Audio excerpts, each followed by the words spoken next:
Olá, estimados amigos. Hoje é um programa diferente, é uma tertúlia diferente, que tem a ver com sensações, muitas sensações. Tem a ver com perfumes, fragrâncias, aromas e, sobretudo, o papel que elas têm na nossa vida, mas também na história. Tenho duas convidadas especiais, a Cláudia Camacho, que já conheço há muito tempo na área da museologia e que tem tratado muito este tema, e a Joana Preto, que novamente volta aqui ao museu, não como visitante, mas como participante Exato, nesta com área. muito gosto. Portanto, quero agradecer a ambas por estarem aqui connosco e vamos falar então de fragrâncias, aromas, perfumes. E eu vou começar, se não te importas, pela Com Cláudia, certeza. já a conheço há algum tempo. Cláudia, é assim tão importante o termos à nossa volta todos estes aromas na nossa socialização, nas nossas vidas, ou é um luxo só para alguns momentos ou para algumas pessoas?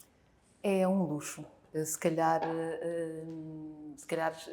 as pessoas estariam aqui à espera de uma outra resposta, mas durante muito tempo a perfumaria foi realmente um luxo. Eu que sou extremamente a favor de todo e qualquer tipo de democratização, penso que algumas vezes a democratização no caso dos perfumes trouxe-nos aqui alguns problemas e algumas questões. E a verdade é que eu, por exemplo, eu estou aqui sem perfume. Sem perfume porque rodeada, e entendo eu que estar rodeada de aromas, de fragrâncias, de matérias-primas para trabalhar. E porque depois desta entrevista vou para o laboratório, eu não posso estar com perfume em mim, e sinto esta necessidade de ter aquilo que eu chamo, que acaba por não existir hoje, ou seja, é um pouco impossível, o nariz limpo. A utilização do perfume neste momento, para mim, isto tem a ver com... Eu sempre utilizei muito perfume em mim, gosto muito de perfume, crio perfumes, mas a saturação hoje em dia, e vemos quando entramos num centro comercial em que há um transtorno, para mim causa um transtorno, toda e qualquer loja ter a sua fragrância a ser mostrada cá para fora ou para dentro da loja, para obviamente suscitar algum tipo de comportamento no consumidor. Isso para mim começou a ser literalmente um inferno na Terra.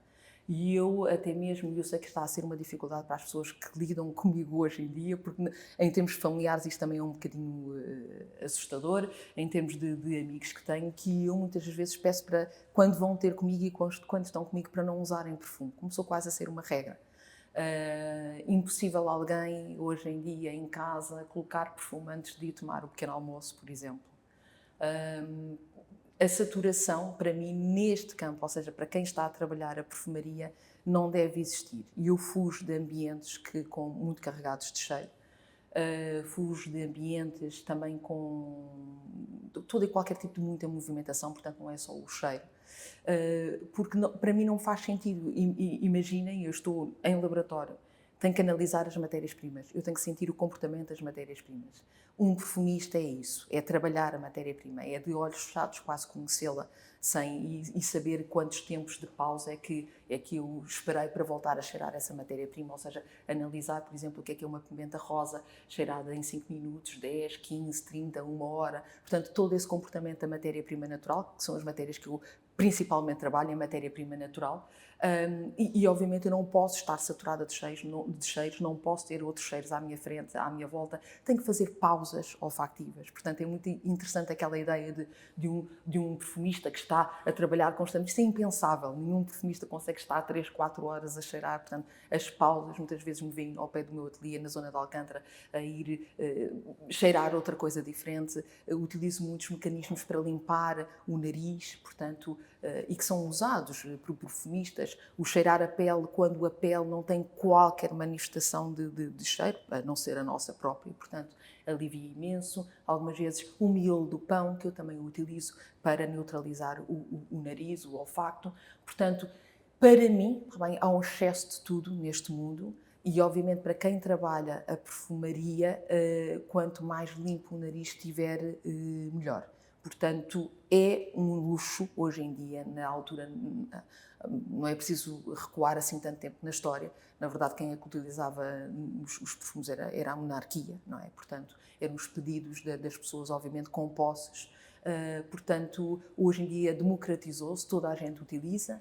Há também, depois a Joana obviamente poderá falar nisso, se achar interessante, há também as tendências, as marcas que lançam as tendências cá para fora. Portanto, neste momento andamos todos a cheirar à família de gourmand, com o rum, os chocolates, portanto, tudo à volta da comida. Portanto, essas tendências também, de certa forma, também me irritam um bocadinho e cansam também o nariz. Portanto, quanto mais limpo o nariz estiver, melhor.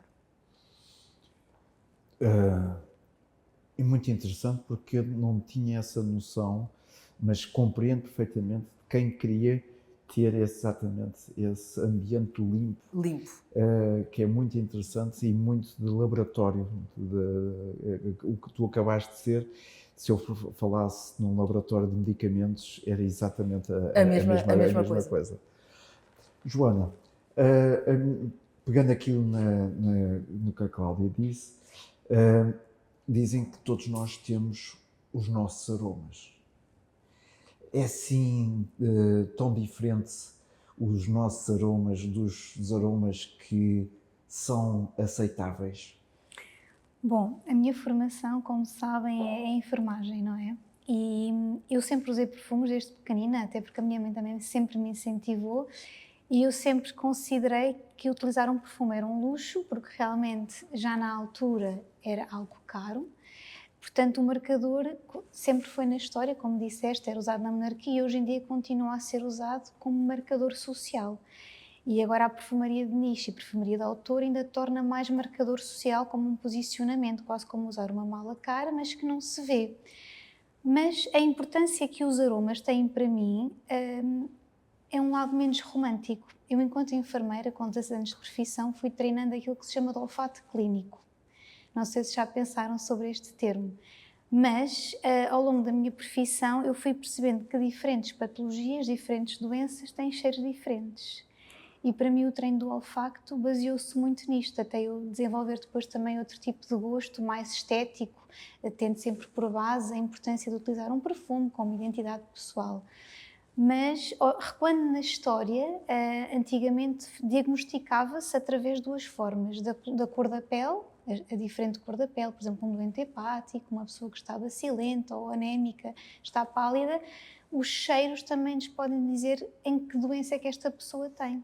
Portanto, uma pessoa que tem uma insuficiência hepática, uma insuficiência renal, uma infecção urinária, o treino do olfato clínico é tão importante na área da saúde que nós até conseguimos perceber que tipo de micro-organismo é que está a colonizar aquela pessoa. Uma pseudomonas, um Clostridium difficile, por exemplo.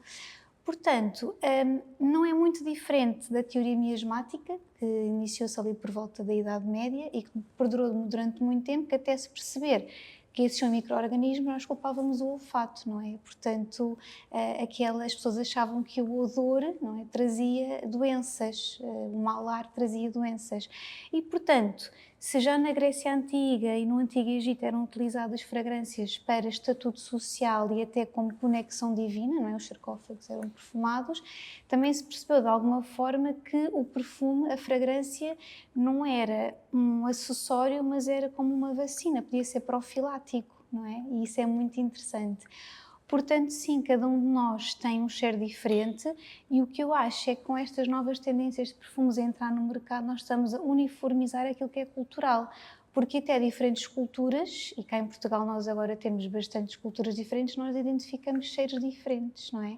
Nós conseguimos perceber se uma pessoa é oriunda da Ásia, de África, porque efetivamente o seu cheiro, o seu odor, já nem é a fragrância, o odor, é diferente.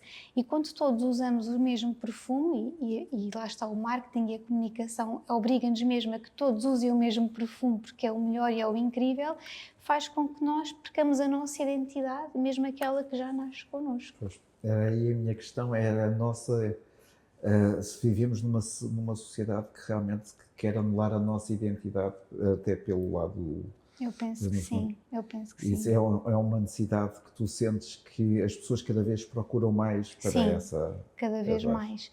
E agora noto que as pessoas tentam fugir da perfumaria convencional para a perfumaria de nicho, para a perfumaria de autor, e não só tentam ter uma identidade própria, ter o seu perfume próprio, como também querem utilizar-se disso para cada vez se destacar mais socialmente.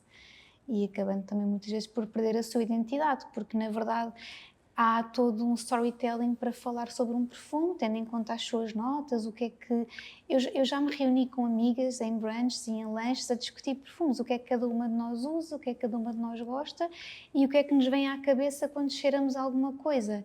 E a verdade é que quando chegamos ali todas a um consenso, se todas usarmos aquele perfume, estaremos todas a sentir ou identificar-nos com aquela característica que se calhar nem diz respeito à nossa identidade. Portanto, sim, acabamos, na minha opinião, por perder um bocadinho aquilo que é. E agora que sou mãe, e a Clarinha tem 6 aninhos, e antes do pequeno almoço também nunca uso perfume, até porque só me vou arranjar depois de comer.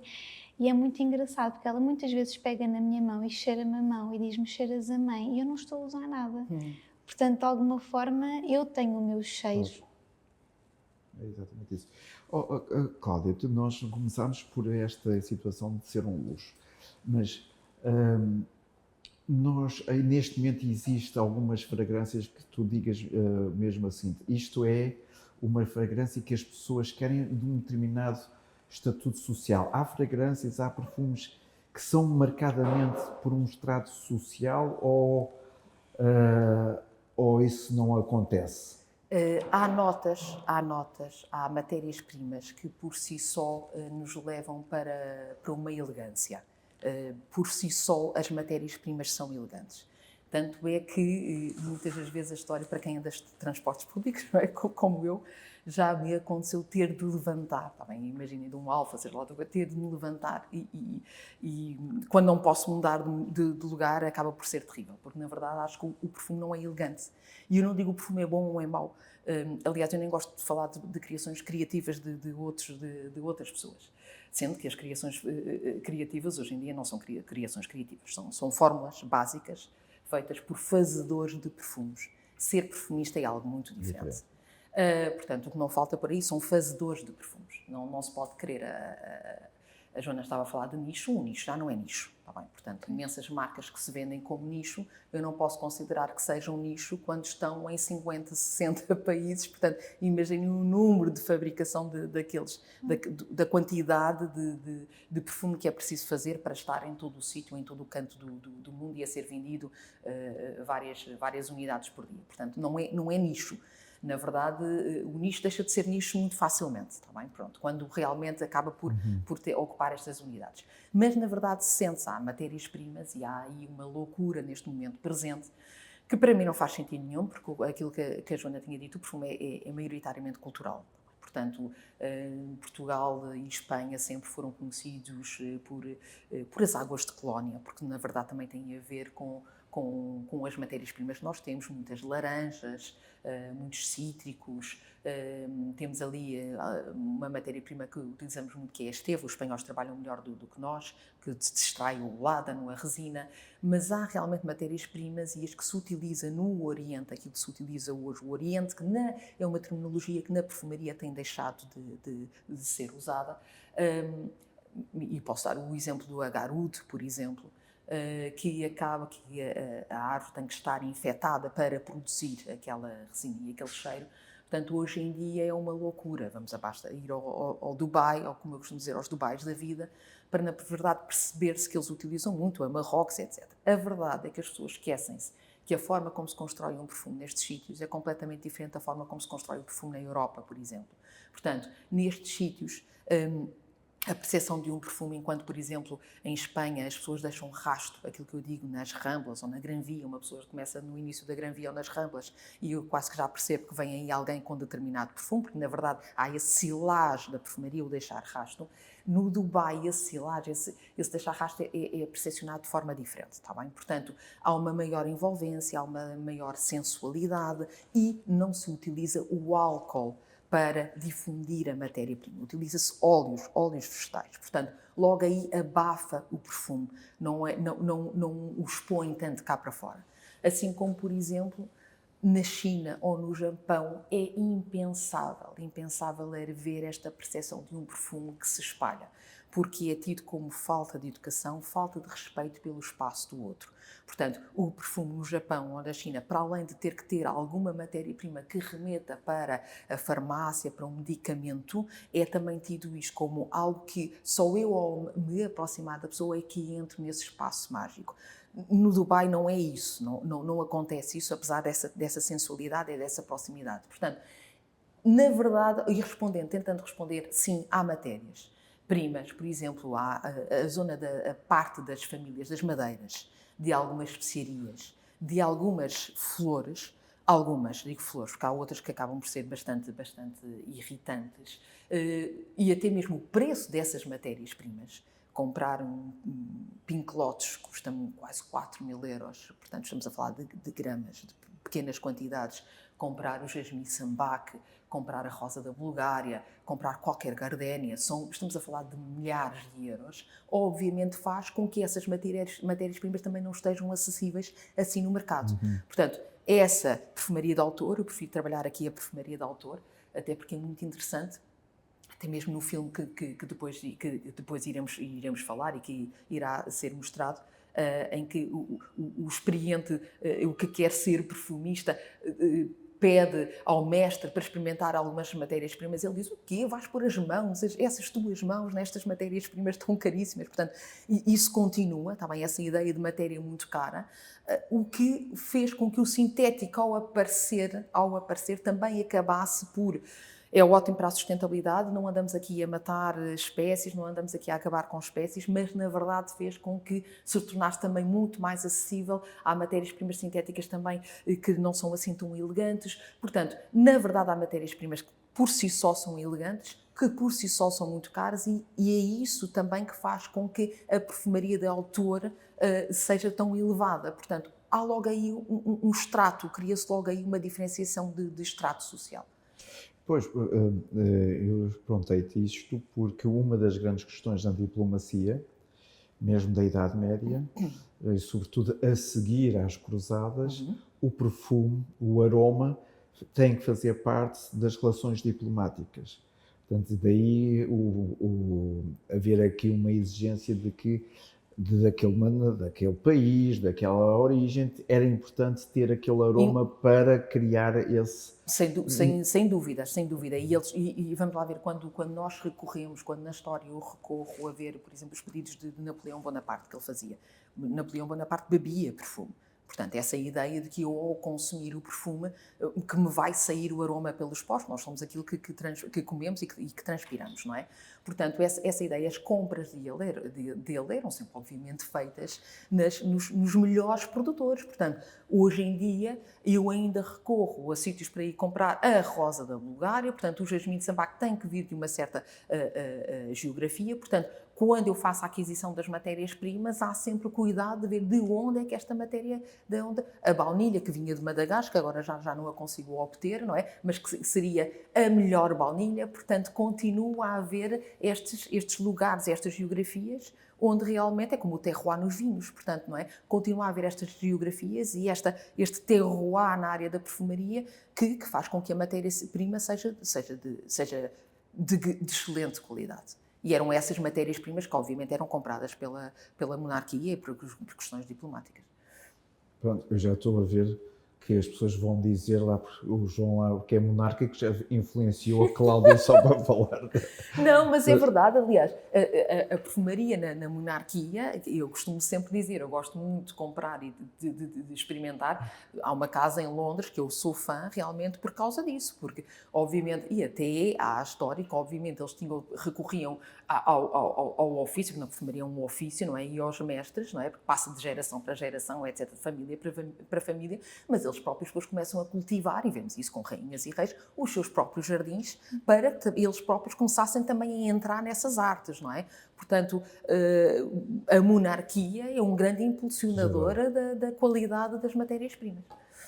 Joana, eu gostava de fazer, até seguir neste caminho quase de aromas, fragrâncias e poder, se tu encontras na tua vida pessoas que te vão perguntar: eu tenho este aroma, eu tenho este odor natural, o que é que me aconselha para eu ter algo mais agradável, mais socialmente aceito? Há este cuidado das pessoas de perguntarem-te Sim, sim, qual, porque eu digo isto porque muitas vezes nós dizemos: não, eu ponho aqui este aroma não, com a minha sim, pele, até dizem, com a minha pele não condiz.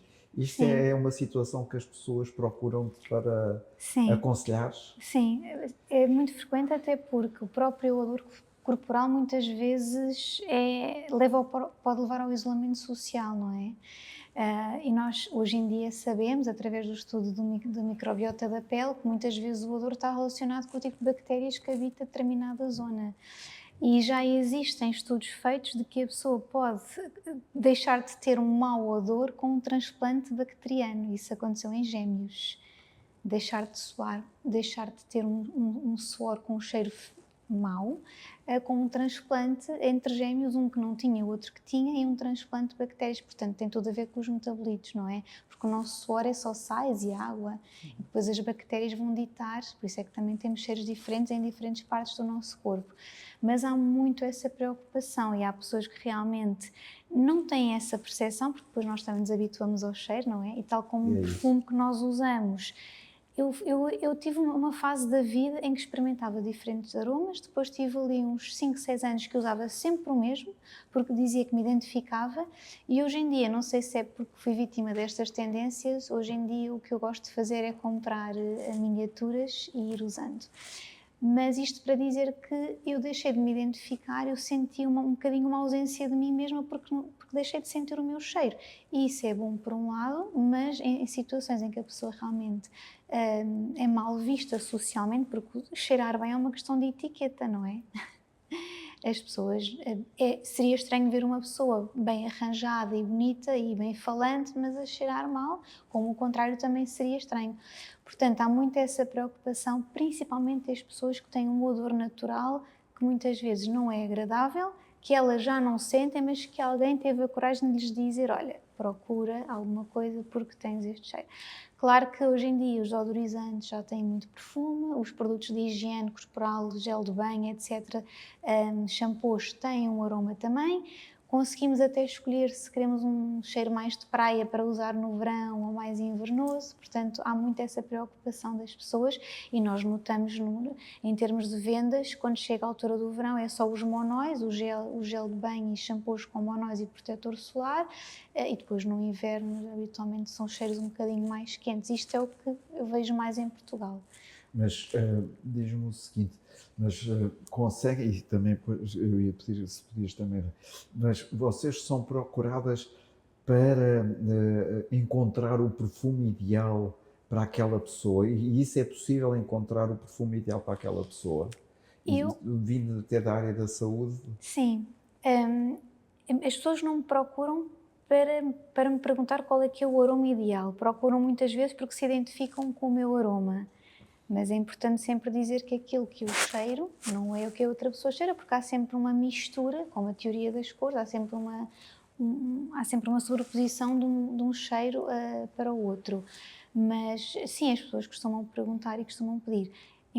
Enquanto pessoa que vem da área da saúde, tento sempre levar estas questões do odor para outro campo, mais, não é, mais da ciência, e perceber porque é que isto existe, porque é que sentes esse cheiro, será que é alguma coisa mais orgânica, será que é cultural? E então aí e se perceber que está tudo bem, que é algo natural, a recomendar. Mas tentar mascarar um odor natural com um perfume às vezes pode ser, não sei, pode não ser tão conveniente. Não sei o que é que a Cláudia pensa disso, mas São pedidos constantes, não é? Aquilo que as São. pessoas mais me procuram são para desenhar perfumes para elas, pronto, de forma completamente isolada, portanto, e eu deixei de o fazer por questões de custos, como é óbvio. Desenhar um perfume para uma pessoa leva-me no mínimo 3 meses, até que eu consiga perceber o que é que aquela pessoa pede. Há um gasto tremendo em matérias-primas para eu chegar à fórmula, portanto estamos a falar de processos caríssimos. Eu costumo sempre dizer, se me chegar um shake qualquer e me pedir esse trabalho, eu faço. maioritariamente ninguém tem, os perfumistas em França cobram por 50 ml mais ou menos 25 mil euros, 30 mil euros, para desenhar 25 ml para uma pessoa, um perfume único para aquela pessoa. Portanto, eu não tenho esse tipo de cliente em Portugal, mas as pessoas pedem, e aquilo que mais pedem é a procura de um perfume único e exclusivo para determinada pessoa. Para mim é sempre um trabalho muito ingrato. É um trabalho muito ingrato porque tem a ver com a criatividade de um perfumista. Portanto, eu ali não estou a criar consoante o meu gosto, tenho que criar consoante também o gosto da outra pessoa. Faz-me com que eu tenha que passar e perceber essa pessoa muito bem. Eu passo a ser uma psicóloga dessa pessoa, portanto, tenho que fazer um acompanhamento de 3 meses. Tenho tido... É interessante que no meu ateliê eu tenho ao meu lado um psicólogo e algumas vezes algumas vezes penso, não sei se a senhora deveria estar aqui ou se não deveria estar aqui no ateliê ao lado. Porquê? Porque as pessoas contam realmente histórias das suas vidas. Nunca me esqueci de uma senhora que de um momento para o outro se pôs a chorar e contou a história da família e por que razão é que queria que no perfume estivesse a figueira e por que razão é que queria a flor da laranjeira e eu a ter que reter aquilo tudo, não é? E a ter que criar um aroma com base naquilo. Eu achei muito interessante, voltando novamente aqui a esta temática de um filme que será aqui mostrado, que é a ideia do perfumista, que é a ideia de... E eu senti isso quando li o livro, eu senti, caramba, isto é impressionante como me estou a rever nisto. O Jean-Baptiste, não é, o protagonista do filme, não se agarra às suas fórmulas. Para já, porque obviamente decorava as suas fórmulas, obviamente eu não decoro as minhas fórmulas, na verdade é o meu maior tesouro, portanto é aquilo que eu escrevo, se me roubarem as fórmulas roubam-me o meu trabalho todo, mas a ideia é interessante de ele se desfazer com bastante distanciamento das fórmulas que tinha criado para outros. Portanto, o foco dele estava na fórmula final dele. E isto é uma obsessão de um perfumista, na verdade. Portanto, há aqui um caráter obsessivo. Quando alguém me pede, e eu tento desenvolver este trabalho de forma profissional, mas quando alguém me pede para eu desenvolver um perfume para essa pessoa, é o perfume daquela pessoa. Apesar de ser a minha criação, vai ser o perfume daquela pessoa. Portanto, onde eu me sinto à vontade. E ele não tinha medo de deixar. Houve o Grimal, não é? Que fica com o caderninho e diz, pronto, eu agora tenho assegurado aqui a minha vida com 600 fórmulas. E ele despede-se daquelas fórmulas e vai-se embora realmente por causa disso, porque não estava tão agarrado a essas fórmulas. Eu estou agarrada e fico agarrada e até mesmo quando crio algum perfume em nome pessoal, é um suplício muitas das vezes, as pessoas nem sequer imaginam o terror muitas das vezes que é um perfumista pensar um perfume, porque na verdade aquilo vai ficar, não é? Por isso é que eu ponho unidades pequenas, aquilo vai ficar e na verdade é algo meu, é algo que sai de mim, portanto é quase que é aquele suor, aquele cheiro que sai de mim, que em mim funciona, que eu gosto para mim. Portanto, esta ideia de criar para os outros acaba por não ser assim um projeto tão feliz para mim e uma criação tão contente, está bem, tão satisfatória para mim. Mas é cada vez mais um pedido. As pessoas querem sentir-se diferentes, sentem que com o perfume podem dar muitas vezes uma imagem daquilo que não são. E é isso muitas vezes que me assusta. Portanto, eu ter pessoas que me pedem um tipo de perfume que não tem nada a ver realmente com aquilo que ela é. E porquê? Porque procura no perfume muitas das vezes um posicionamento empresarial com mais poder, muitas das vezes um romantismo que essa pessoa própria não tem. Portanto, é muito interessante como é que a linguagem dos aromas, não é, das fragrâncias, dos cheiros, funciona. Portanto, eu algumas vezes quando encontro isso, um perfumista também é um psicólogo, acaba por ser um bocadinho um psicólogo. Portanto, eu quando vejo estas pessoas procurarem através dos aromas imagens que não são, também tenho o inverso, também tenho o inverso. Mas não é um processo assim que me dê tanta felicidade. Na verdade, o criar consoante o meu gosto, não estando minimamente preocupada para o que as outras pessoas pensam, que é isso que as marcas hoje em dia não têm. Portanto, uma marca lançar para fora tem que ter rentabilidade. Muitas vezes nós vemos os perfumes descontinuados. Porquê? Porque ou já não conseguem ter acesso àquela matéria-prima, isso não se vai ver tanto a partir de agora, porque obviamente recorrem a moléculas patenteadas sintéticas, mas muitas das vezes porque simplesmente o perfume não é rentável. Portanto, o perfume não é rentável e sai do mercado. Eu não posso correr esse risco. O perfume tem que realmente dizer-me também muito. E algumas vezes eu já não estou tão importada se é rentável ou não. É aquela peça, foi a peça que eu desenhei. Portanto, é que eu digo, a diferença entre um perfumista... Eu vejo a perfumaria, sem dúvida. Sim, é uma assim. obra de arte e não... é como acontecia que é alguém pediu para me fazer o meu retrato, porque não, o que tu querias é uma obra de arte que tenta atingir algo sem fronteiras. E se atinge, ótimo, se não atinge, também não há um grande problema para mim, porque em termos criativos eu só lancei o perfume cá para fora quando realmente senti que ele estava ali no ponto. Muito bem. Joana, a minha questão agora é o seguinte. Tu falaste da questão das doenças e do cheiro das doenças. Isso é realmente uma realidade que acontece, que nós que vivemos nesta área da saúde acabamos por sentir. Claro. E nesse aspecto, há alguma, enquanto profissional da saúde, há algumas fragrâncias, há alguns aromas que tu digas assim, isto é melhor, até pelo lado positivo de criar alguma positividade na luta contra a doença. Sim. Isso é uma preocupação que tu tens, por vezes, em escolher ou aconselhar essas pessoas para criar esse pensamento também positivo, essa força interior? Sim, eu gosto muito dos aromas cítricos e de aromas frescos, porque realmente trazem ali um bocadinho de frescura, às vezes mesmo até ao ambiente. E eu própria, agora já não estou em hospital, mas quando estava, as minhas opções eram sempre por aromas que me trouxessem mais energia, eram muito os cítricos, porque eu sentia que eram aqueles que tinham mais capacidade, de alguma forma, de abafar ali o ambiente.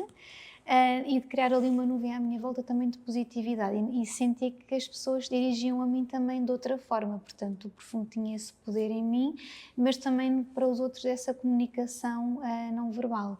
E os aromas frescos também, os mentóis, por exemplo, eram muito utilizados até muitas vezes nos aromas que eram usados nos quartos, mais para ambientar, mas sempre que eu pudesse aconselhar era sempre, mesmo às vezes para dissimular o cheiro, a nicotina, doentes fumadores que traziam o cheiro na roupa, a roupa que vinha de casa e inundava o quarto, entrava no quarto e sentia só o cheiro, a nicotina, os aromas cítricos, e às vezes para mim também era uma questão de defesa, não é? Porque eu sabia que ia estar ali X dias da semana com aquelas doentes, porque depois tentamos acompanhar os mesmos e eu também tinha que me defender desse cheiro, porque enquanto profissional aqueles aromas, não só da doença, não é, como já falámos, mas se calhar, por exemplo, da nicotina, também me trazem recordações, também me remetem para sítios em que eu não quero estar, não é? Porque o cheiro tem esta capacidade, não é? Entra diretamente no sistema límbico, não é? Através do nervo olfativo e automaticamente manda-nos ali para um sítio onde nós não queremos estar e faz-nos lembrar coisas que nós não queremos, não é? E às vezes aquela fantasmia, que não é? Os cheiros que nós cheiramos e que não estamos a sentir. E muitas vezes estes perfumes, estes aromas mais cítricos eu utilizava muito, e há um perfume em particular que eu ainda o tenho e uso há muitos anos, para mim serviam como defesa para mim e que também acabava por aconselhar aos outros. Isso, aliás, o teu filme, porque já agora o filme de mês vai ser o perfume, e daí a razão da nossa conversa e também de alguns dos frascos de perfume que o museu tem. Começa exatamente porque a criança começa logo com o nascimento e exatamente por esse lado. Eu sou uma pessoa que de vez em quando, e isso não é tanto o perfume, mas é exatamente estes aromas, eu tenho a necessidade de ir para o campo, para as lesírias, porque traz-me aqui as minhas raízes do ser ribatejano. E isso acaba por existir aqui um bem-estar. E eu vou voltar outra vez aqui a fazer-te aqui uma pergunta. O perfume ou os aromas podem criar esse bem-estar psicológico? Ai, sem dúvida. Para mim é o aroma erva seca e amar, típico do Alentejo litoral. Se eu sentir esse aroma o dia todo, e é natural, portanto não há nenhuma fragrância que eu possa... Se um dia houver uma fragrância que eu possa colocar, diz-me que eu quero usar. Mas eu sou capaz de sentir o dia inteiro uma felicidade plena, porque vai buscar a minha infância, vai buscar todas as minhas boas memórias, até um dia ter uma má memória com esse aroma, que ainda não aconteceu. Mas espero que as boas compensem qualquer má que possa existir. Mas sim, existem aromas, como este, por exemplo, que me trazem muito boas memórias e perfumes que a minha mãe utilizava. Pois. Isso eu também sou uma pessoa que tem que ter. E alguns até me trazem bastante emoção e nostalgia e eu sou uma pessoa muito emotiva e depois apetece-me chorar às vezes. Os perfumes também me dão para isso. E existem pessoas que já não estão cá e tinham um cheiro muito próprio e eu de vez em quando sinto esse cheiro no ar. Não sei que cheiro é, mas é a forma de estarmos próximos também. Sim, não estamos só. Dizem que as pessoas podem durar para sempre. Eu acho que através de um perfume as pessoas podem mesmo durar para sempre. A questão das memórias, aqui um ponto que eu penso que é interessante, que é, não nos devemos sempre esquecer, está bem? Que aquilo que nós cheiramos tem a ver com aquilo que nós vivemos. A questão de certa matéria-prima nos levar para uma tranquilidade, algumas vezes é uma falácia. Pois. É? Portanto, eu costumo sempre dar um exemplo, quando, obviamente, chegamos aqui ao sistema límbico e ao hipocampo. Portanto, associado automaticamente aqui às memórias, em que eu costumo sempre dizer que as memórias estão guardadas em gavetas. E sempre que nós, obviamente, vamos cheirar esse mesmo cheiro, portanto, nós precisamos conhecer para depois reconhecer. Ponto. Portanto, eu não posso reconhecer um aroma se eu não o tiver conhecido. Se eu tiver passado, eu dou sempre este exemplo quando dou conferências nesta área, se eu tiver passado uma má experiência no campo de lavandas, em Grasse, em que me soltaram um Doberman e vem um Doberman em cima de mim, morde-me e eu fico sem uma perna, certeza absoluta que se eu voltar a cheirar este cheiro que está sempre tão associado à tranquilidade, a memória que eu vou ter não vai ser uma memória tranquila. Exatamente. Portanto, vai ser uma memória completamente assustadora. Portanto, as pessoas muitas das vezes, e eu vejo isto quando estou a testar com pessoas, alguns aromas, por exemplo, o jasmim é um dos cheiros que eu costumo dizer, não há quem diga que é indiferente ao jasmim. Ou a pessoa adora ou a pessoa detesta. Eu raramente encontro alguém que diga, fica indiferente ao jasmim. Portanto, há cheiros, realmente aquele endólico do jasmim, portanto, todas as substâncias que conseguimos extrair dali, portanto, conseguimos extrair mais de 200 moléculas do jasmim, portanto, é uma matéria-prima muito rica. E isso faz realmente com que tenha a ver realmente com as presenças e com as experiências das pessoas. E eu, quando faço este exercício de trabalhar os aromas com as pessoas, eu não gosto de generalizar, porque eu, à partida, estou a entrar na vida da pessoa e eu não sei que tipo de memória que a pessoa teve com aquele aroma. Eu já encontrei, por exemplo, pessoas que adoram a folha da figueira, portanto, o cheiro da folha da figueira, entretanto, já tive uma pessoa cujo cheiro da flor da figueira a levava para um casamento muito bonito, mas que porque se tinha casado debaixo de uma figueira, mas depois o casamento tinha corrido muito mal, com violência doméstica, divórcio, etc. Portanto, ela, a partir de um certo momento, começou a rejeitar o cheiro da folha da figueira. Portanto, é interessante realmente estes comportamentos, está bem? Muitas das vezes o cítrico, quando nós falamos, causa energia, sim, energia, mas, no entanto, se for trabalhado com outras famílias olfactivas, se calhar vai amenizar e vai-nos levar para outros caminhos olfactivos, outros universos. Portanto, em termos de estudo também daquilo que o aroma nos traz, é sempre muito particular. Por isso é que eu entendo também que as pessoas cada vez mais procuram perfumes à sua medida, porque muitas das vezes o perfume que encontram não se enquadra realmente na sua história particular. E o perfume também é isto, é encontrar-se na sua história particular, a pessoa poder encontrar-se na sua história. E isso é possível hoje com uma gama tão variada de fragrâncias por aí, encontrar esse caminho da sua história? Achas que isso é possível? As marcas estão a ser muito inteligentes e estão a fazer estudos neurológicos tremendos, mas tremendos. Portanto, estamos em avanços. Exatamente, a neurociência está a trabalhar isto de forma fantástica e há grandes marcas e casas de perfumes que estão a fazer testes às pessoas e analisar tudo o que se passa no cérebro quando determinada pessoa cheira determinada matéria-prima. Portanto, é muito interessante como voltamos à matéria-prima por si só. Também? Portanto, aliás, basta visitar os Kew Gardens, por exemplo, no Reino Unido, para ver como é que a medicina está a estudar, aliás, porque está lá escrito que determinada molécula foi retirada daqui para a cura ou para este estudo em termos de medicina. Portanto, é muito interessante como eles estão a isolar comportamentos neurológicos consoante o cheiro de determinadas pessoas. Ou seja, o cheiro que determinadas pessoas cheiram. E vai desde a repugnância, portanto a repugnância continua a ser algo muito representativo, mas vai também a um estado de êxtase tremendo, um estado de felicidade, um estado de tranquilidade, um estado de excitação sexual, portanto tudo isso está estudado. Nós estamos a dar demasiadas ferramentas a estas marcas, está bem? A inteligência artificial vem também mudar o mundo da perfumaria de forma completamente assustadora. Quem gosta de estar no seu ateliê, como o meu, não se assusta muito, mas na verdade, de uma forma geral, vem trazer outros mundos e outras leituras. Respondendo à pergunta, são lançados mais de 12 mil perfumes por ano. Eu não acredito, isto na Europa, eu não acredito que a pessoa não consiga encontrar um perfume com o qual se possa identificar.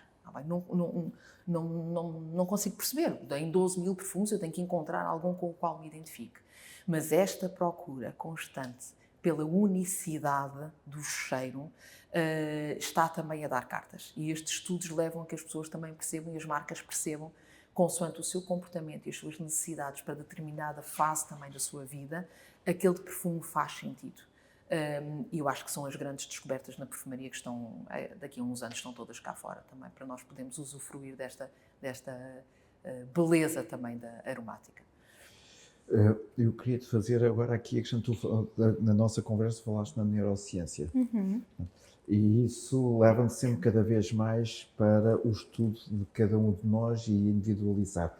Tu achas que vamos chegar a um ponto que esta personalização da nossa vida vai ser tão acessível que nós mandamos para alguma entidade dizer assim, eu quero isto, portanto, enviem-me para a minha casa esta situação? Eu acho que isso já está a acontecer.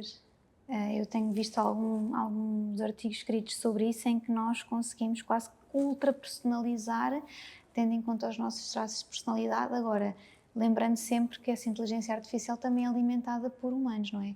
Mas a partir do momento em que nós falamos de neuroplasticidade e que nós sabemos que o olfato pode ser treinado, isso a Covid, que é o evento mais recente, todas as pessoas perceberam isso, que ficaram com anosmia e fizeram um treino olfativo, mas eu especializei-me em reabilitação e trabalhei numa neurologia e eu na altura já usava os aromas, por exemplo, em doentes com AVCs ou com TCEs, que tinham lesões do bulbo olfativo ou do nervo olfativo e pessoas com xerostomia, que é a falta de salivação, muito frequente em doentes com cancro que fazem radioterapia de cabeça e pescoço, são usados aromas cítricos para a pessoa começar a salivar e poder preparar-se para o processo de digestão que se inicia na boca, como sabemos.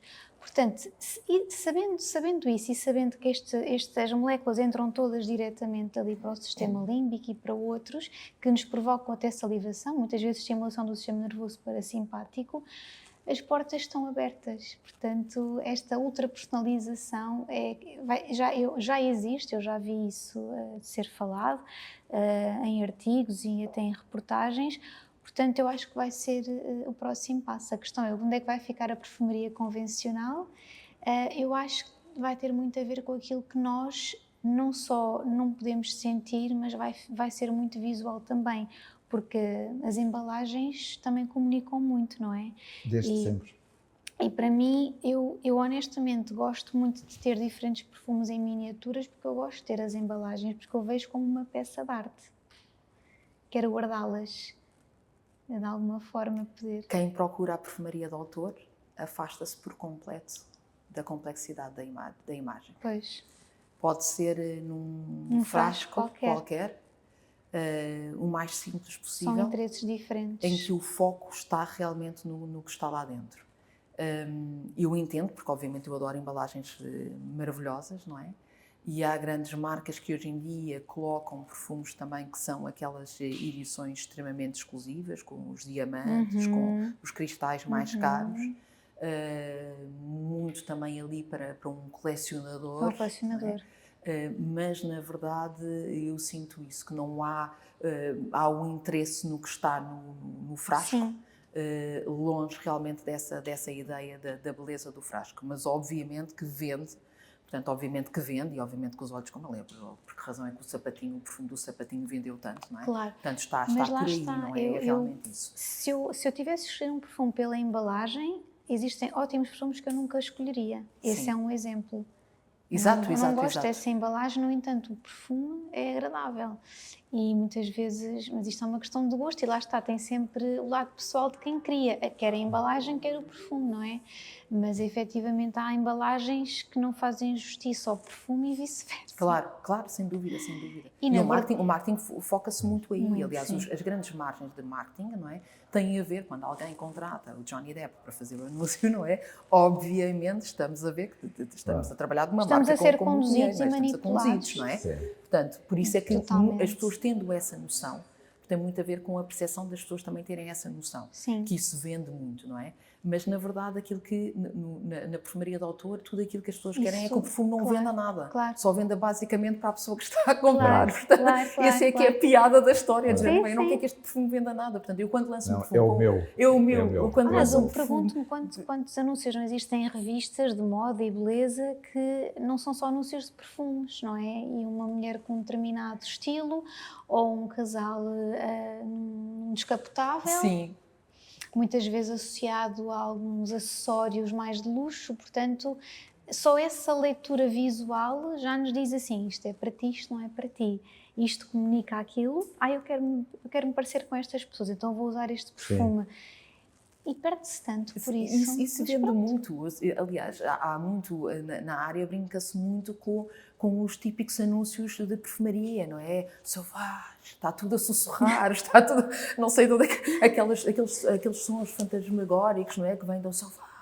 Pronto, portanto, é tudo a sussurrar e etc. E há quem goze muito Mais com esse tipo de mais anúncios, não é? enigmático. Mais enigmático, que vem a areia, a pessoa vai, pronto. Portanto...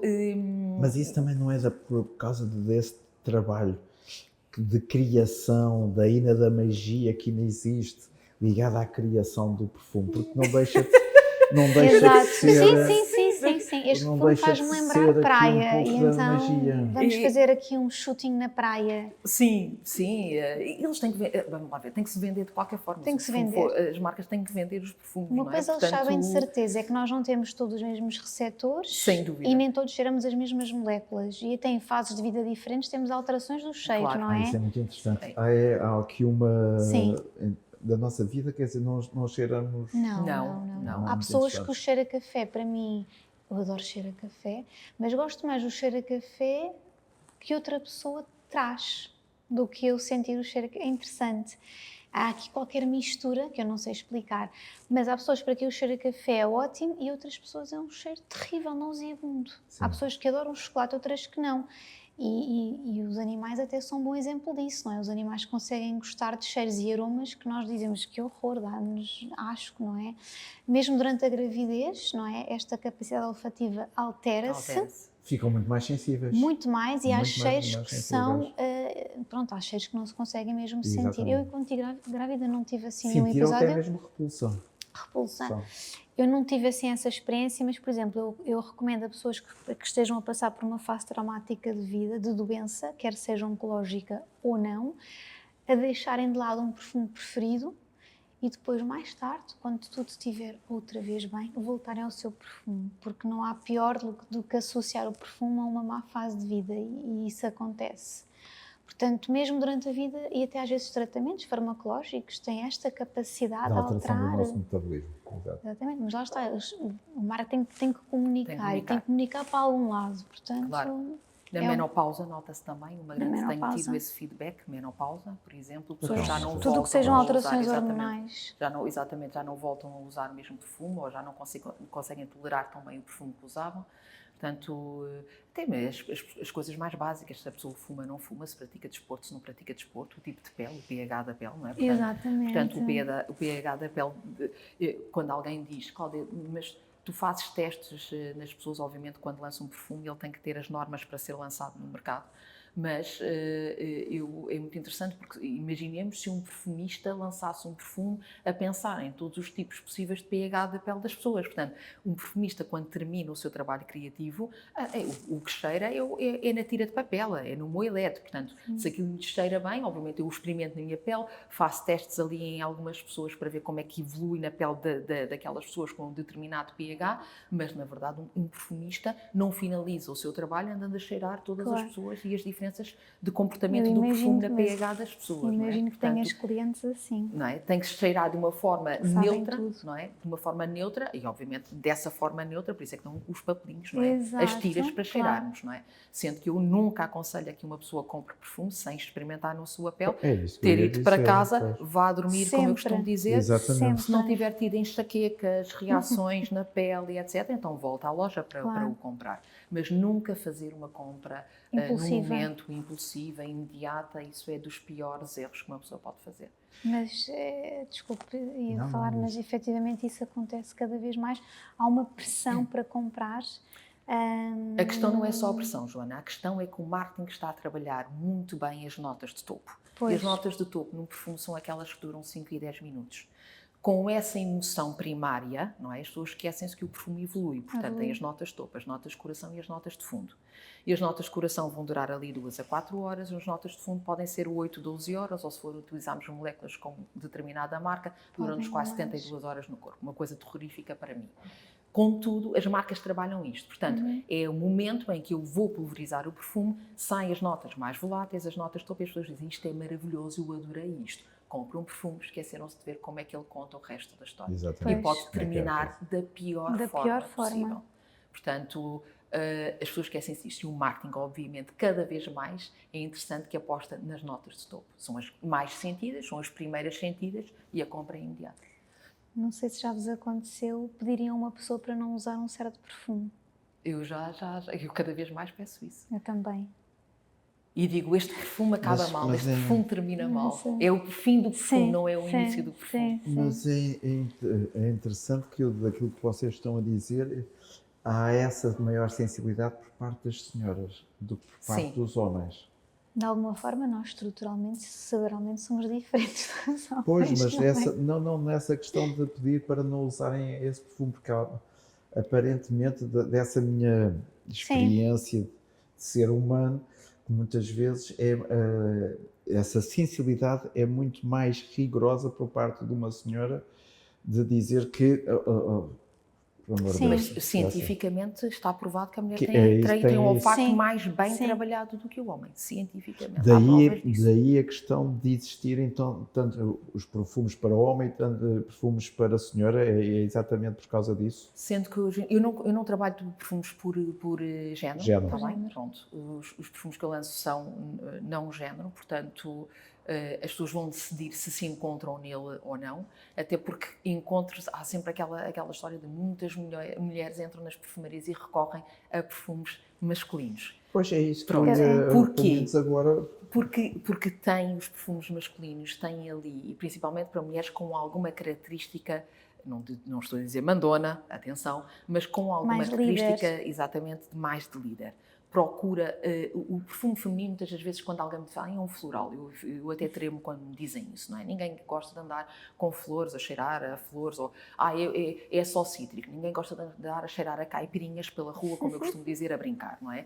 Portanto, um perfume não é a flores, não é a cítricos. O perfume é uma dança de várias Claro. famílias olfactivas e essa construção. O que é que as mulheres procuram? Muitas das vezes umas notas mais amadeiradas, está bem? Portanto, uns sândalos, uns cedros, umas notas mais terrenas que as liguem mais à terra. E muitos perfumes femininos trabalham menos bem essas notas. Portanto, andam ali nos cítricos, nas bergamotas, ali nos iusos, andam ali numas flores, ali a rosa bate sempre, ali umas baunilhas muito adocicados, perfumes muito adocicados, e uma mulher que gosta um bocadinho mais de se impor, que tem um papel de autoridade, não escolhe esses perfumes para o seu posicionamento profissional. Portanto, há a escolha para recorre-se a um perfume mais masculino. Novamente batemos aqui numa situação, ou voltamos a falar, que é uma questão de poder. E, portanto, elas acabam por escolher também esse por uma questão de poder. Sim, Da... sem dúvida, sem dúvida. Quando faço consultoria para empresas, até o É tema essa, é esse. é essa a questão. No filme há esta parte da sexualidade, portanto, em que no final do filme não deixa de existir essa sexualidade ao longo do filme, de ele encontrar por parte do ser perfeito, que é a mulher, e encontrar isso. É exatamente, ainda hoje, os perfumes, uma questão essencial nesse erotismo, nessa sexualidade das pessoas procurarem exatamente para aquele momento, ou Ou é Eu acho que existem perfumes que são procurados e usados para esse só objetivo, para isso? Só mais para isso? sedução, mais de manipulação no bom sentido, não é? Sim. De levar a que as pessoas pensem todas da mesma forma, que no fundo é o que nós vemos no final do filme. Mas cada vez mais, e realmente com esta diversidade de aromas e com o conhecimento da neurociência do comportamento humano, eu acho que também da mesma forma existe esta procura mais para comunicar aquilo que a pessoa é na sua essência. Mais força, se é mais líder, se uma pessoa é mais doce, mais romântica. Portanto, eu acho que está equiparado. Mas lá está, e os anúncios muitas vezes dizem isso mesmo. Uma mulher mais sensual, um homem mais sexy, ali um momento mais romântico entre os dois, e existe ali um perfume, não é? Com umas notas mais características, e acho que isso existe, e por isso é que há pessoas que gostam de ir variando, para ir usando conforme o momento, conforme o objetivo. Mas acho que também existe o contrário, como a Cláudia estava a dizer, não é? Um aroma mais corporativo, não é? Mais de imposição, mais de poder, acho que sim. Napoleão pedia à Josefina para não se lavar. Portanto, no meu caso, e é interessante essa parte, porque na verdade o que é que acontece ali? As pessoas que olharam para o perfumista, na verdade, que não vou obviamente contar a história, não é? Mas que só vê ser chamado perfumista por perfumista num momento terrível da sua vida, portanto, faz esse percurso todo, que é muito interessante hoje em dia, que a utilização que as marcas fazem dos perfumistas. Portanto, as grandes marcas raramente dizem que é o perfumista, raramente aparece o nome do perfumista.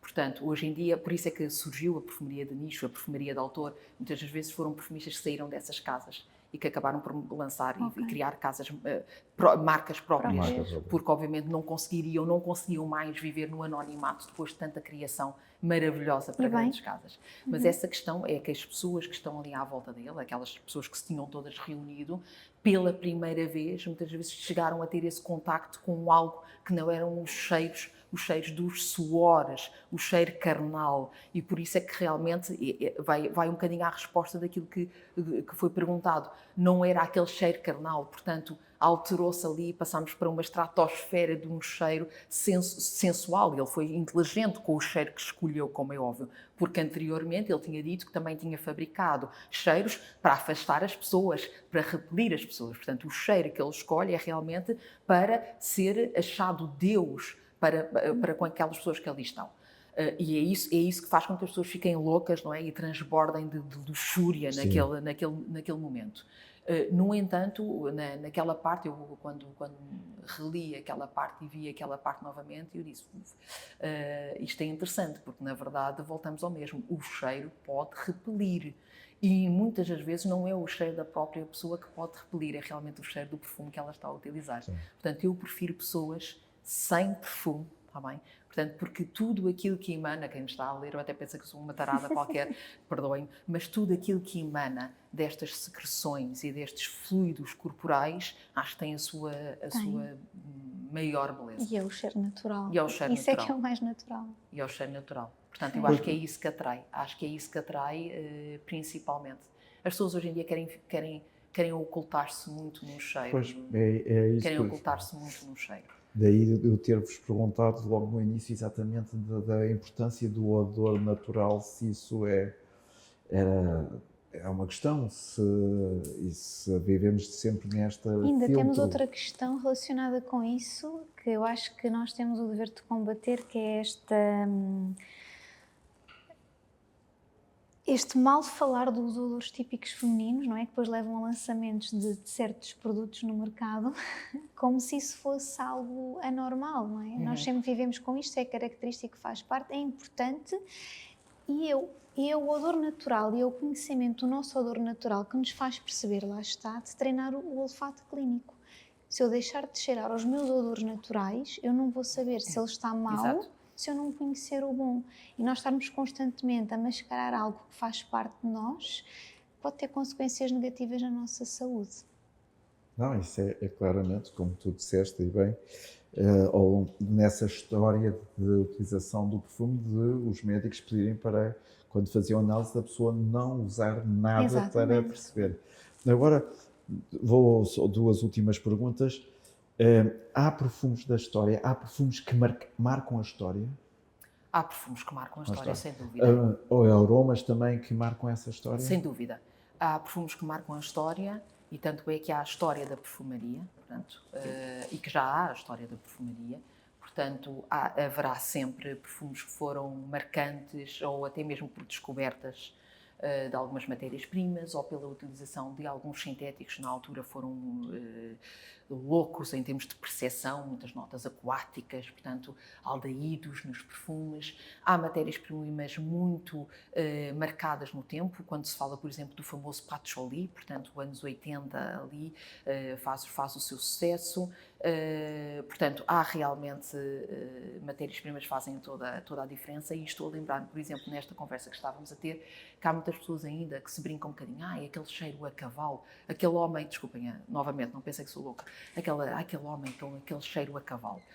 E as pessoas não dizem, com aquele cheiro a cavalo, não, é com aquele cheiro a cavalo. Portanto, aquilo está ali a despertar ali, ou até mesmo aquelas pessoas, pronto, o hipismo, as touradas, portanto, aquele cheiro viril. E, na verdade, há matérias-primas tiradas de glândulas anais de animais, do cervo e civete, que segregações estomacais do cachalote, por exemplo, que fizeram história na perfumaria. Aliás, eu nem consigo conceber, hoje quando passaram aquilo tudo para sintético, eu guardo religiosamente essas matérias-primas. Eu costumo dizer que são os dealers da minha vida que ainda me conseguem arranjar aquilo, e eu tenho aquelas matérias-primas. Portanto, eu quando desenhei há pouquíssimo tempo para uma exposição o possível perfume da Josefina Bonaparte, ou o possível perfume da Cleópatra, que foi a recorrer à história com o que elas utilizavam, foi realmente com estas matérias-primas. E aquilo que eu senti das pessoas que visitava é que havia ali uma transformação, não é? A transformação, até o presidente na altura, não sei se deveria dizer isto, o presidente na altura dizia,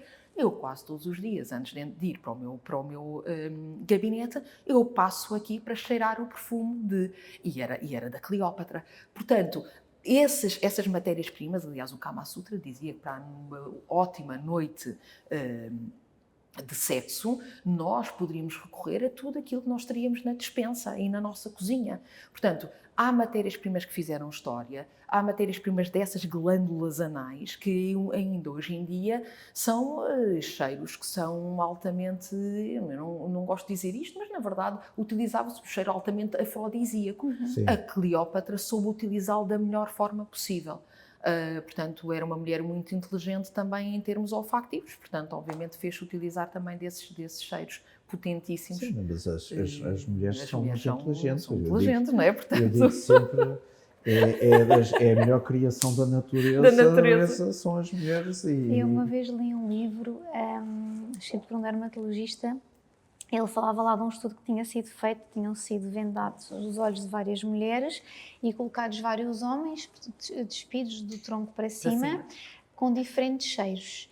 E elas depois tinham que escolher qual é que era o cheiro que as fazia sentir-se mais atraídas sexualmente. E praticamente todas escolheram o mesmo homem, que era aquele que estava mais sujo, mais suado, talvez com esse cheiro a cavalo. Exato. Porque realmente é assim, nós... já se passaram milhares de anos desde a nossa existência, mas nós temos cá muitas coisas gravadas. Claro, exatamente. E na natureza e na vida selvagem são esses odores, não é, da urina e outros dejetos que fazem com que as fêmeas e os machos se interessem uns pelos outros. Portanto, nós não estamos assim tão distantes disso. Tentamos muitas vezes ser púdicos em relação a isto, são coisas naturais e fazem parte de nós, e mascarar e ao mesmo tempo querer pertencer a um estrato social e ter um marcador social que muitas vezes não nos pertence. E depois acabamos por ficar todos iguais e a nossa identidade é como o Grenouille, não é? Não se sentia pertencia a nada porque não tinha cheiro. O que mesmo pode valer para as pessoas que têm os cheiros todo igual. Última questão. Porquê que enverdaste por esta área?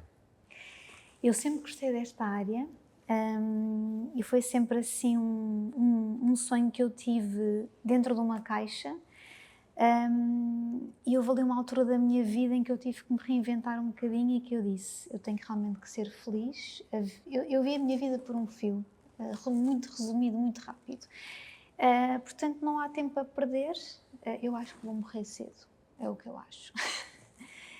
Portanto, é esta a vida que eu estou a viver agora. Portanto, eu tinha este sonho dentro de uma caixa e eu sou uma pessoa muito dedicada, muito estudiosa, muito persistente, e eu disse, é este o caminho, o que é preciso? É preciso estudar isto, é preciso estudar aquilo, é preciso dedicar-me assim, então vamos lá. Portanto, isto já nasceu comigo. Portanto, foi um aroma que te atraiu. Foi um aroma que eu sempre quis usar. E agora estou a usar e sinto que me pertence. Muito bem. Cláudia, museus e afins, e enverdaste por esta área de uma alquimia que não deixa de ser uma alquimia profunda, porque da conversa que vocês estavam a dizer e daquilo que eu conheço, tu és trazes essa tradição de um bocadinho desta magia que vem da farmácia ou da alquimia. Mas porquê? Foram 17 anos na história da arte, na verdade, que é a minha base, não é? Portanto, também ajudou um bocadinho. Mas porque querias sentir os aromas dessa arte? A verdade, eu algumas vezes as pessoas, eu já dei uma entrevista em que eu disse, não, eu não tive um pai e uma mãe que nasceram em raça, não tive uma família de perfumistas, porque sempre que se fala de perfumistas vem isso. A minha família é... Não. Mas tive uma mãe que tinha uma personalidade muito forte e que se fazia valer dessa personalidade e que a transferia muito bem para os perfumes que escolhia. Portanto, eu desde miúda que sempre me interessei por perfumes, era eu que aconselhava muitas colegas minhas a usar que tipo de perfume é que deveriam usar e obviamente esta parte da minha mãe na área, neste conhecimento e neste testar de cheiros e de perfumes que na verdade estão na história, já foram incluídos na história, fez-me estudar esta área. Depois, porque há aqui, eu digo sempre, as paixões trabalham-se, está bem? Portanto, foi sempre uma grande paixão. É uma paixão que eu consegui trabalhar, portanto, é uma paixão cara, está bem? Portanto, praticá-la é algo muito caro. Mas, na verdade, leva-me para outros mundos. Acho que consegue-me levar para outros mundos e aquilo que eu mais gosto de ouvir é quando alguém, e eu tenho tido essa felicidade, eu costumo sempre dizer que os meus primeiros perfumes foram comprados por franceses. Portanto, franceses que ouviram falar, leram entrevistas, vieram ao ateliê comprá-lo. E quando eles dizem isto, já não se fazem perfumes assim. Portanto, eu acho que estou a fazer um belíssimo trabalho, porque alguém quando diz já não se fazem perfumes assim, sendo eu de História da Arte, para mim eu estou a fazer um ótimo trabalho. Portanto, há quem ache isto do género, ela está presa ao passado, não é estar presa ao passado, é realmente, e o perfume mostra isso, que é aquela paixão, aquela obsessão, aquele trabalhar a matéria-prima. Para mim, um perfumista trabalha a matéria-prima, ponto final, está bem? Para mim, quem não trabalha a matéria-prima não pode jamais dizer que é perfumista, porque, na verdade, é isso que faz um perfumista. É ele conhecer de olhos fechados a matéria-prima. É ele evoluir na sua memória, porque nós falamos muito de um perfumista. Não é só o excelente olfacto. Não é só um excelente olfacto. O livro O Perfume foi oferecido pela minha irmã mais velha à minha mãe. E há uma dedicatória que a minha irmã escreve e diz para a mãe com o melhor olfacto do mundo. Na verdade, a minha mãe tinha um olfacto muito superior ao meu. Eu só li o perfume muito mais tarde, também, e é interessante perceber realmente como é que nasce este crescendo e, na verdade, não é só ter um bom olfacto. Para além de ter um bom olfacto, tem que se ter uma excelente memória olfactiva. É isso que faz um bom perfumista. É a memória olfactiva, é como aquilo que o perfumista fazia, o Jean Baptiste, que era, ele não precisa de ter as matérias-primas à frente, mentalmente ele já consegue construir o perfume, sabendo de antemão como é que as matérias-primas se irão comportar. E obviamente isto é um trabalho, João, de muitos anos, de muito estudo e que nunca termina.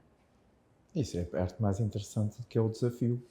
Mas eu acho que realmente o teu conhecimento de história é fundamental, porque claro que não temos que viver agarrados ao passado e a vida é para a frente, mas é como eu na área da saúde, eu só consigo dar valor àquilo que nós temos hoje em dia se eu olhar para trás. primeiro às vezes percebo que não somos assim tão fantásticos, não é? Porque há muitas coisas que já eram feitas, isto é quase uma reciclagem. Sem dúvida, sem dúvida. Uma reciclagem, mas realmente perceber como é que as coisas chegaram até aqui, como é que evoluíram é muito importante, e acho que depois se trabalha com outro valor e contextualizar as coisas na história. Nunca imaginaste um perfume teu feito hoje em dia a ser utilizado no século XVI, XVII? Ele acaba por ter valências contemporâneas, que é aquilo que eu costumo dizer, não é? Ok. Porque algumas vezes, no perfume também se vê isso, que são as regras dos mestres, não é? As regras que eles utilizavam. Eu sou caótica a criar, seja lá o que for, tudo à minha volta é caótico, eu não passo essa imagem, mas o meu quarto é caótico, o meu ateliê é caótico, tudo é caótico, não é? Se alguém mexe num papelinho é o terror. Mas na tua cabeça está tudo... Mas está tudo organizado na cabeça, mas tudo à minha volta é caótico. Mas, na verdade, há uma referência contemporânea. Ok. Agora, eu não me consigo desfazer da beleza da matéria-prima. Claro. E não estou a dizer que não trabalho com sintéticos, quando me pedem, obviamente, não é? Hoje E é em o dia é futuro, impossível. é o futuro, e é o futuro já há muito tempo, mas, na verdade, conseguir ainda descobrir mais valias de uma matéria junta com outra, para mim, é assim uma coisa fantástica. E aqueles cheiros carnais, para mim, e de glândulas, para mim, continuam a fazer maravilhas. Tu gostavas de dizer um poema da Florbela Espanca? Eu gosto muito de Florbela Espanca e eu tenho lá um livro de sonetos em casa, mas este não está nesse livro. E eu não tenho a certeza se é dela, porque eu fui encontrar isto em registros do Brasil. Eu não tenho a certeza se é dela, mas posso ler só aqui a primeira quadra. A primeira quadra chega, eu acho que é muito bonita. Há perfumes que têm a cor do Oriente, estranhos como tudo o que é ausente, lembrando longas terras e remotas. Portanto... É o navegar. É o nós navegarmos por esse. Mas depois eu faço-lhe chegar o poema completo. Sim, senhora. Só para terminar e para também vos dizer, nós vivemos também muito destes aromas dentro da farmácia. E há muitas vezes há pessoas que vêm dizer exatamente: eu lembro-me do aroma daquela farmácia. E isso é muito interessante, porque também a ciência que vocês acabam por estar ligados e que fazem essa ciência também tem esses aromas, e que é muito interessante que a farmácia que nós estamos aqui à frente, ele era um farmacêutico de origem brasileira que estava sempre a tentar criar os seus aromas, que não era para mais ninguém. Mas ele criou um aroma para ele que era as brisas do rio. Portanto, nós sabíamos, antes de entrar na farmácia liberal, que o Dr. Alcinte estava lá, porque as brisas do rio estavam presentes naquele espaço. Portanto, isto é realmente os aromas, as fragrâncias e todos estes perfumes, é uma história lindíssima, que eu quero agradecer muito a ti, Cláudia, porque também foste desafiada e vais criar aqui uma visita diferente no Museu da Farmácia. Em que as pessoas vão poder cheirar. Isso é ótimo. Matérias-primas que já não encontram em lado algum. Eu sou a primeira a entrar. Muito bem. Agradecer-te, Joana, a tua disponibilidade também para estares aqui, e agradecer também o teu gosto em estares ligado ao Museu da Farmácia como visitante. E quero agradecer a todos. E vamos estar agora, proximamente, com outro tema. Os próximos 2 temas vão estar ligados à Segunda Guerra Mundial. Portanto, o filme que nós vamos abordar vai ser o Monuments Men, no qual o Museu da Farmácia também participou, e, em setembro, o final da Segunda Guerra Mundial. Tudo temas em que existem peças do próprio museu, e é desta forma que nós vamos celebrar o final da Segunda Guerra Mundial, os 80 anos, com uma luz para a democracia que tanto nós precisamos nestes momentos tão atuais. Portanto, até à próxima tertúlia. Obrigado a todos por nos estarem a ver e espero vê-los novamente aqui nas visitas do Museu da Farmácia. Obrigado.